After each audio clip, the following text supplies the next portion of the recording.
qaramada midoobay ayaa ku dhawaaqday in Soomaaliya ay gashay marxalad kala guur ah iyadoo dowladda federaalka Soomaaliya ugu baaqday inay mudnaanta siiso heshiis doorasho oo la isku waafaqsan yahay isla markaana la fulin karo. Qaramada midoobay ayaa ka xumaatay burburka ku yimid wada hadaladii ka socday xerada Xalane waxayna siyaasiyiinta Soomaalida ku boorisay in ay dib ugu soo laabtaan miiska wada hadalka iyadoo beesha caalamkuna diyaar u tahay taageerada xal u helida khilaafaadka jira. War-saxaafadeed ka soo baxay qaramada midoobay ayaa lagu yiri kadib wada hadaladii dhacay 13 ilaa 15 May howlgalka qaramada midoobay waxay bogaadinaysaa dhinacyada dib u bilaabay wada hadalka waxayna u mahadcelinaysaa saaxiibada caalamiga ee taageeray kulamadaas. Si kastaba ahaatee waxaa nasiib darro ah in mar kale wada hadaladu ku dhamaadeen iyadoo aan xal laga gaarin qodobadii ugu muhiimsanaa ee la isku hayay. Qaramada midoobay waxay xusay in dhinacyadu muujinayaan inay ka go'an tahay sii wadista wada hadalka iyo raadinta wado wax ku ool ah oo hore loogu socdo iyadoo Soomaaliya ay gashay marxalad kala guur ah. Howlgalka qaramada midoobay wuxuu rajaynayaa in dowladda federaalka Soomaaliya ay mudnaanta siiso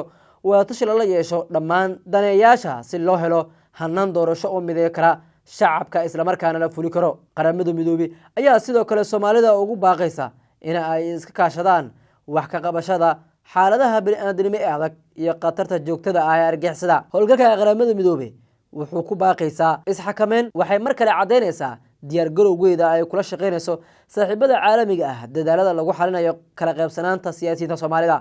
Wararka ayaa waxa ay sidoo kale sheegayaan in khilaafka siyaasadeed ka tagan arrimaha doorashooyinka iyo dastuurka uu sare u qaaday walaaca ay ka qabaan beesha caalamka iyadoo dhinacyada siyaasadda Soomaaliya lagu cadaadinayo inay gaaraan heshiis mideyn kara dalka kana hortagi karo xasilooni darro hor leh.